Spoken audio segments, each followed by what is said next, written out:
This is Father Robert from GadgetAtTheTechStop.net. You know, the place where it's always time to get your geek on. We're here at the Mandalay Bay Convention Center, setting up for Interop Las Vegas 2010. And once again, I'm with Mitch Malilai from Polycom, the master of all things telecommunication. Mitch, thanks for coming back on. Thank you, Robert. Now, I brought you in here into the volunteer lounge, which is empty right now because most of us are actually, you know, working. But I brought you here because you brought an interesting piece of gear to the show. What exactly is this?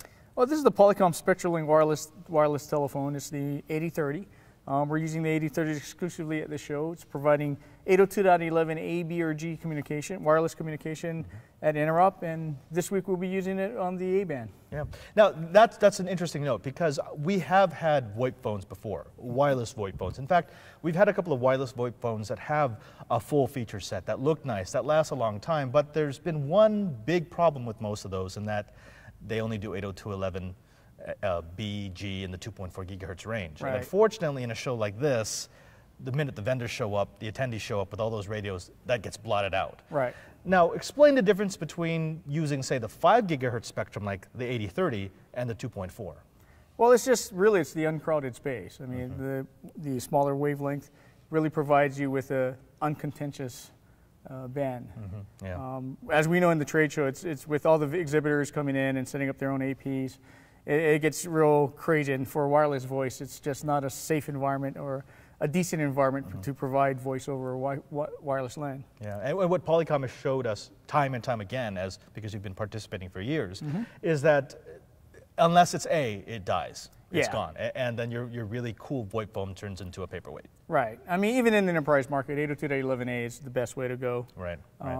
It's just an uncrowded spectrum.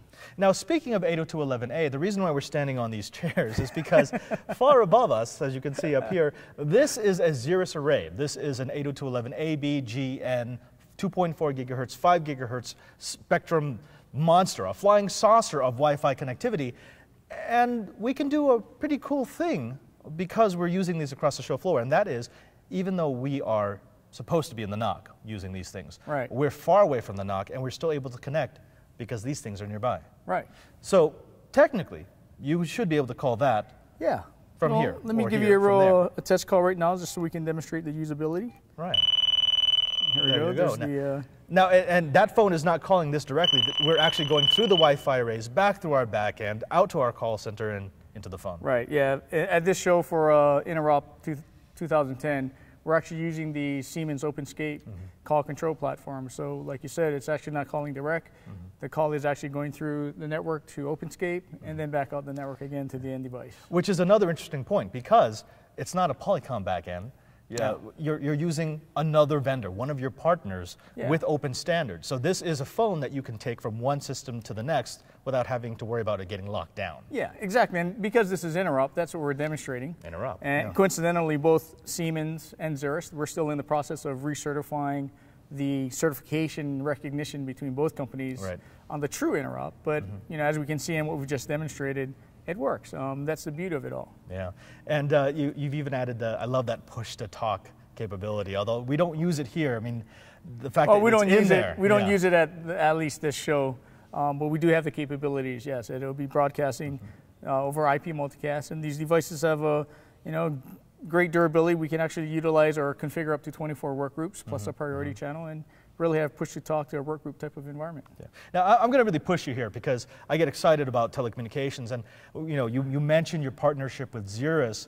Well, I remember there was a use case a while back where someone was talking about actually building a call server into the controller of the array so that you could raise up a Xeris array and immediately have a telecommunications army. You'd have all your 8030s ready to go. I mean, how possible is that? I mean, can we really look forward to having a mobile office in a box? Oh, absolutely. I don't think as far as building a call control platform within an array, but there's definitely other platforms we can partner with and definitely have a true mobile responder type of environment.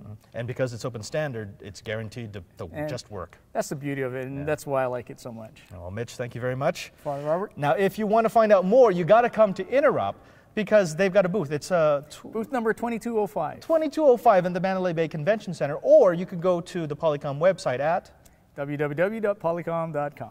Thank you very much.